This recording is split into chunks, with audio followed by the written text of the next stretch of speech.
2019 లోక్సభ ఎన్నికలతో కంపేర్ చేస్తే 2024 లోక్సభ ఎన్నికల్లో కాస్త పుంజుకున్న కాంగ్రెస్ పార్టీ ఆ తర్వాత మహారాష్ట్ర హర్యానా ఎన్నికల్లో వెనకబడిన పరిస్థితి. సో ఇప్పుడు ఇండియా కూటమిలో చీలిక వస్తుందనే ప్రచారం జరుగుతోంది సార్. చాలామంది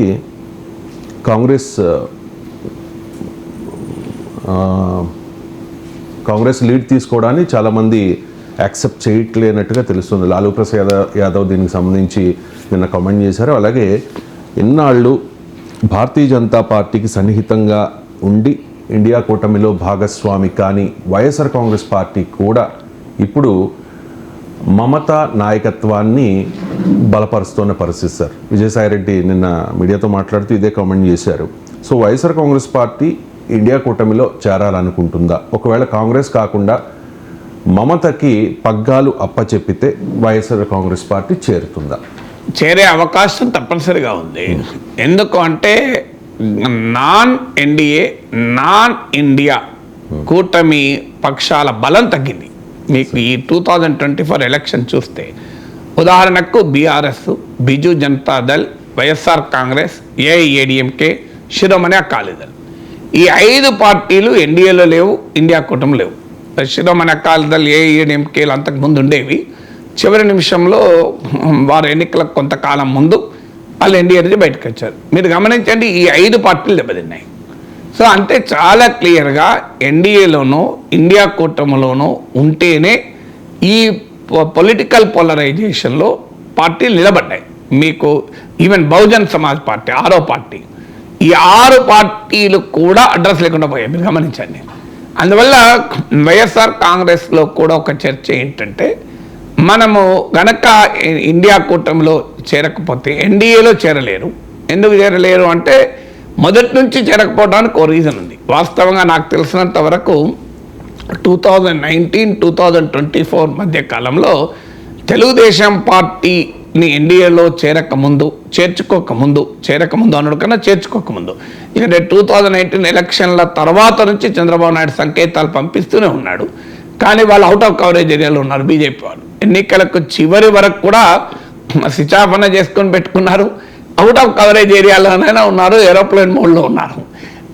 అందువల్ల అప్పుడు వైసీపీని అడిగారు. నాకు తెలిసినంత వరకు ఈవెన్ వైఎస్ఆర్ కాంగ్రెస్కు డిప్యూటీ స్పీకర్ పదవి కూడా ఆఫర్ చేశారు. అంతకుముందు ఏఐఏడీఎంకే ఉండే ఆ పదవి. సో బట్ వైసీపీ అందుకు అంగీకరించలేదు. వైసీపీ అనుమానం ఏంటంటే మైనారిటీ ఓటు పోతుంది అని. ఎందుకంటే వైఎస్ఆర్ కాంగ్రెస్కు గణనీయంగా మైనారిటీ ఓటర్లు ఉన్నారు కనుక. కానీ ఆ స్ట్రాటజీ రాంగ్ అని తేలిపోయింది. 2014లో, 2019లో, 2024 ఈ 3 ఎలక్షన్స్ మీరు గమనిస్తే 2014-2024 బీజేపీతో కలిసిన టీడీపీ లాభపడ్డది. 2019లో కలవలేదు, నష్టపోయింది. మరి బీజేపీతో కలవడం వల్ల మైనారిటీ ఓటు టీడీపీకి పోయిందా? సో అందువల్ల ఓవరాల్ పొలిటికల్ కాంటెక్స్ట్ను బట్టి ఉంటుంది. అందులో బీజేపీ మెయిన్ ప్లేయర్ కాదు. ఆంధ్రప్రదేశ్లో ఇతర రాష్ట్రాలు ఉత్తరప్రదేశ్ లాగానో, ఈవెన్ అట్లీస్ట్ తెలంగాణ లాగానో కమ్యూనల్ పోలరైజేషన్ కూడా లేదు. మతపరమైన అస్తిత్వం కన్నా భాషాపరమైన అస్తిత్వం బలమైంది. అంటే linguistic identity prevails over religious identity. మీరు హైదరాబాదులో ముస్లిం ఎవరు, హిందూ ఎవరని తెలుస్తుందేమో మాట్లాడింది దాన్ని బట్టి. గుంటూరులో తెలియదు కదా. గుంటూరులో ఏం వదినా, ఏం అన్నయ్య, ఏం అక్కయ్య అనుకుంటే మాట్లాడుకుంటారు కదా, హిందూ అయినా ముస్లిం అయినా. సో అందువల్ల మీకు ఆంధ్రప్రదేశ్లో ప్రత్యేక పరిస్థితి. కానీ ఇప్పుడైతే అవకాశమే లేదు. ఇప్పుడు ఆల్రెడీ టీడీపీ బీజేపీలో ఉంది, బీజేపీతో కలిసి ఉంది, రాష్ట్రంలో దేశంలో వాళ్ళు కలిసి ఉన్నారు. ఇక వైసీపీకి ఆప్షన్ ఏంటి? ఉంటే ఎటు లేకుండా ఉండాలి, లేకపోతే ఇండియా కూటమిలో ఉండాలి. అందువల్ల ఇది మొదటి కారణం. ఎన్డీఏకేమో దారాలు మూసుకుపోయాయి. మీకు ఏదో ఒక కూటమిలో లేకపోతే దేశంలో ఉండే పొలిటికల్ పోలరైజేషన్లో దెబ్బతింటున్నారు. ఇక రెండవ ఫ్యాక్టర్ ఏంటి అంటే టీడీపీ ఒత్తిడి వల్ల మోడీ ప్రభుత్వం ఏమైనా సిబిఐ ఈడీల్ని పంపిస్తుందా అని. ఎందుకంటే ఆల్రెడీ కోర్టులు జగన్ కేసులపైన సీరియస్ అవుతున్నాయి. ఎంతకాలం ఇలా వాయిదాలు వేసుకుంటూ ఉంటారు అని. సహజంగానే జగన్మోహన్ రెడ్డి సంగతి తేల్చండి అని టీడీపీ నుంచి ఒత్తిడి ఉంటుంది. 2014లో కూడా ఒత్తిడి ఉంది. కానీ అప్పుడు ఎన్డీఏ వినలే. ఎందుకంటే వాళ్ళకి అవసరం లేదు కనుక రాష్ట్రంలో టీడీపీ ఒక్కదాన్నే పట్టుకొని ఎందుకు ఉండాలి, ఆప్షన్స్ 2 ఉంటే ఉపయోగపడతాయనే యాంగిల్లో వాళ్ళు పట్టించుకోలేదు. లేకుంటే ఈ 10 ఏళ్ల కాలంలో ప్రతిపక్ష పొలిటీషియన్ అందరికి వెనకాల సిబిఐ ఈడీ ఎలా పడిందో చూస్తే ప్రతిపక్షం అయినా జగన్మోహన్ రెడ్డి పైన పడలేదు అంటే మనకు ఆయన అస్మదీయుడా అతస్మదీయుడా అర్థం చేసుకోవచ్చు కదా. సో ఆయన అతస్మదీయుడు అని అనుకోవాలి మనము. సో అందువల్ల మీకు ఫండమెంటల్ క్వశ్చన్ ఇది. అందువల్ల ఇప్పుడు టీడీపీ నుంచి ఒత్తిడి పెరుగుతుంది. నీకు 2014 ఒత్తిడికి 2024 ఒత్తిడికి తేడా ఉంటుంది. ఎందుకంటే బీజేపీ బలం 240కి పడిపోయింది. టీడీపీ ఇన్ఫ్లుయెన్స్ ఎన్డీఏలో పెరిగింది. TDP electoral Heft political cloud పెరిగింది. అందువల్ల తన పైకి సిబిఐ ఈడీ గనక వస్తే ఇక బీజేపీతో సంగతి అవసరమే లేదు కదా, పనే లేదు కదా. ఇప్పుడు బీజేపీ పట్ల ఎందుకు జగన్మోహన్ రెడ్డి మెతక వైఖరి ఉంది ఈ 10 ఏళ్ళుగా? వేరే రీజనే లేదు, సిబిఐ ఈడే.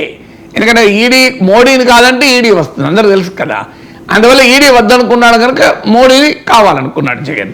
సో అందువల్ల ఇప్పుడు తాను ఏది చేసినా చేయకపోయినా ఈడీ వస్తుందంటే ఇక మోడీతో పనేది జగన్కు. అప్పుడు మద్దతు కూడా కావాలి దేశవ్యాప్తంగా. ఎందుకంటే జగన్మోహన్ రెడ్డిని అరెస్ట్ చేస్తే హేమంత్ సోరెన్, అరవింద్ కేజ్రీవాల్ అరెస్ట్ చేసినప్పుడు దేశ వ్యాప్తంగా పార్టీలు ఐక్యమయ్యటానికి అది కావాలి. అందువల్ల రెండవ ఫ్యాక్టర్ ఇది. ఇక మూడో ఫ్యాక్టర్ టీడీపీ నుంచి వస్తున్న ప్రెషర్.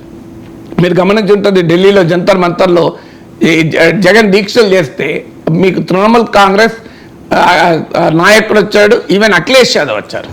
అందువల్ల ఇండియా కూటమి నుంచి కూడా ఆ జెస్చర్స్ ఉన్నాయి, పొలిటికల్ జెస్చర్స్ ఉన్నాయి. ఎందుకున్నాయి? ఇండియా కూటమికి ఆంధ్రప్రదేశ్లో ఏమి లేదు. ఎన్డీఏలో ఉంది టీడీపీ, జనసేన. కాంగ్రెస్ పార్టీ చాలా బలహీనం.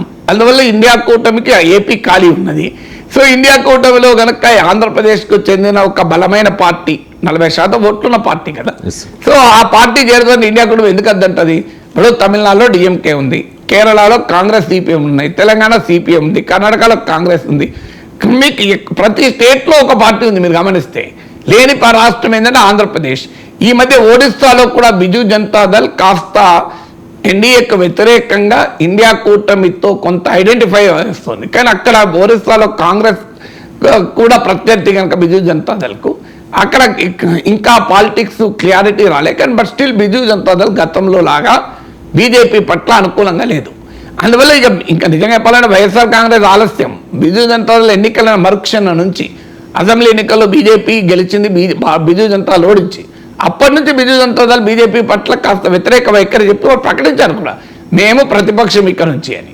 సో అందువల్ల వైఎస్ఆర్ కాంగ్రెస్ పార్టీకి తెలుగుదేశం నుంచి ఒత్తిడి పెరుగుతున్న సమయంలో తో పాటు ఈ పొలిటికల్ జెస్టర్ కూడా ఒక కారణం. అంటే ఈ పొలిటికల్ జెస్టర్ ఉన్నప్పుడు సహజంగానే మీకు అటువైపు నుంచి అట్రాక్షన్ ఉంది, ఇటువైపు నుంచి సహజంగానే ఆకర్షణ ఉంటుంది. ఇక మిగిలింది ఏంటి? ఇక మిగిలింది కాంగ్రెస్ పార్టీ నాయకత్వంలో ఉంటే ఇండియా కూటమిలో చేరడమా చేరకపోవడమా. దానికి ఒకటి పర్సనల్, రెండు పొలిటికల్. పర్సనల్ ఏంటి అంటే షర్మిల. ఎందుకంటే కాంగ్రెస్ పార్టీకి ఆంధ్రప్రదేశ్లో షర్మిల నాయకత్వం వేస్తుంది. కానీ అది అడ్డంకి నేను అనుకోను. అది కాంగ్రెస్కి అడ్డంకి కాదు, జగన్కి అడ్డంకి కాదు. అవసరమైతే షర్మిలను పక్కా పెడతారు, అవసరమైతే షర్మిల జగన్ల మధ్య సయోధ్యను కుదురుస్తారు. అందువల్ల అది ఇష్యూనే కాదు. పొలిటికల్ ఏంటంటే ఆంధ్రప్రదేశ్లో కాంగ్రెస్ లేదు. అందువల్ల వైఎస్ఆర్ కాంగ్రెస్కి వచ్చే వాల్యూ అడిషన్ లేదు. లేకపోగా కాంగ్రెస్ లయబిలిటీ కావచ్చు. ఇప్పటికీ ప్రజలు రాష్ట్రాన్ని విభజించిన తీరు పట్ల కాంగ్రెస్ పైన కోపంతో ఉన్నారు. అది మనకు క్లియర్గా అర్థమవుతుంది, కాంగ్రెస్ పట్ల కోపంతో ఉన్నారని. అందువల్ల బీజేపీతో కూడా కోపంగా ఉన్నారు. కానీ బీజేపీతో కలిస్తే అభ్యంతరం రాలేదు. కారణం దేశంలో బీజేపీ పాలిస్తుంది కనుక, మోడీ పట్ల, హిందుత్వ పాలిటిక్స్ పట్ల కొంత ఆదరణ ఉంది కనుక బీజేపీ పట్ల ప్రజల కోపంతో ఉన్నా అది తెలుగుదేశానికి నష్టం కలిగలే. ఇప్పుడు కాంగ్రెస్తో కోపంతో ఉన్నారు. కాంగ్రెస్ పార్టీ దేశంలో ఇంకా పుంజుకోలేదు. ఒకవేళ పుంజుకుంటే కాంగ్రెస్ వల్ల లయబిలిటీ కాదు అనుకున్న అంచనాకు రావచ్చు. 2024 లోక్సభ ఎన్నికల్లో కొంత పుంజుకున్నారు కనుక వైసీపీలో ఈ మార్పు వచ్చింది. ఇంకా పుంజుకుంటారా? ఈ లోపల హర్యానా, మహారాష్ట్ర ఎన్నికల్లో ఓడిపోయారు. అందువల్ల వైఎస్ఆర్ కాంగ్రెస్ ఆచితూచి వ్యవహరిస్తుంది. చూద్దాం అప్పటి వరకు. ఇంత బీహార్ ఎలక్షన్స్ నా అంచనా మహారాష్ట్ర, హర్యానాలో కనుక కాంగ్రెస్ గెలిచి ఉంటే ఇప్పటికే వైసీపీ ఇండియా కూటమికి దగ్గర కాకపోయేది. అఫ్ కోర్స్ నెక్స్ట్ బీహార్ ఉంది, ఉత్తరప్రదేశ్ ఉంది. అక్కడ కనుక ఇండియా కూటమి గెలిస్తే ఖచ్చితంగా వైసీపీ 2029లో ఇండియా కూటమిలో చేరే అవకాశాలు ఎక్కువ ఉంటాయి.